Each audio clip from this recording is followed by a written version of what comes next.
Hey,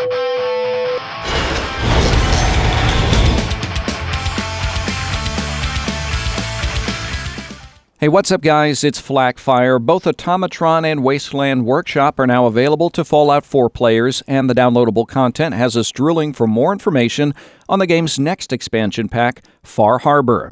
We know we're headed to a new location, since Far Harbor's real-world location, Bar Harbor, is located over 200 miles away. We also know why we're headed there. It's to solve a case from Valentine's Detective Agency. What we don't know is how big the actual location will be, but we're given some clues in the size of the DLC. SteamDB.info lists Far Harbor's file size as 2.68 gigabytes. By comparison, the largest DLC from New Vegas is 783 megabytes in Lonesome Road, and the largest from Fallout 3 is 650 megabytes in The Pit. Another Bethesda DLC, Oblivion's Shivering Isles, clocked in at just under 1 gigabyte. In fact, Fallout 3's base game tipped the scales at 5.89 gigabytes, just over double the size of the upcoming Far Harbor. But those numbers belie the potential size of the landmass in Far Harbor. The file size for Fallout 3 indicates a large amount of graphical assets. It's likely Fallout 4's Far Harbor will reuse significant amounts of assets already in the base game, in addition to adding some new environments. This leaves more room for landmass and deployment of those assets.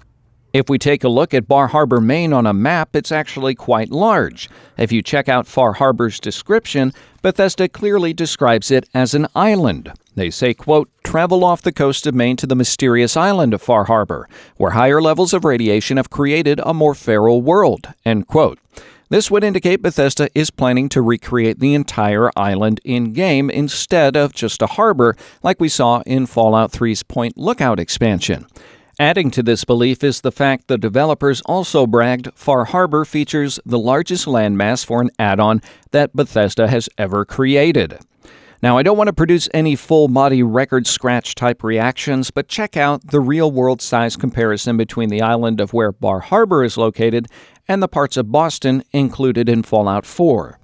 Assuming Bethesda sticks to their scaling system for real-world locations, Far Harbor could roughly be 1/4 to 1/3 the size of the entire Fallout 4 map.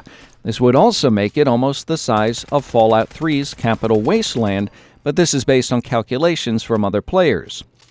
All of this speculation is dependent on Bethesda maintaining the game's scale, of course, and map size doesn't always tell the whole story. Much of the map in Fallout 4 is sparsely populated with items. Locations like the glowing sea and the waters off of Boston don't really have much going on. By contrast, there wasn't a lot of open spaces in Fallout 3. Most of it was suburban. The topography of Far Harbor's real-world location is largely wooded, and it is home to the Arcadia National Park and Cadillac Mountain. This could result in a large landmass with quite a bit of wilderness. There's nothing wrong with that, of course. We know we'll see Ghoul Yaogwai, and this provides the perfect natural habitat. There's also the water surrounding the island, which means we might finally see Leviticus' ghoul whale theory come true and do some serious underwater exploration. The only thing we really know we'll be doing for sure is looking for a missing young woman and addressing a growing conflict between a colony of synths, the children of Adam, and the local townspeople. Far Harbor's real-life location is also home to the MDI Biological Laboratory, which specializes in regenerative medicine using animal genes, and the Jackson Laboratory, which specializes in treating diseases based on unique genetic makeup. There's also a former military radio site nearby off to the east. Could there be strange genetic mutations? Engineered sea creatures, perhaps? Bethesda has a lot of real-world history to play with in the upcoming DLC, and judging by the expansion size, there will be a lot of space for it.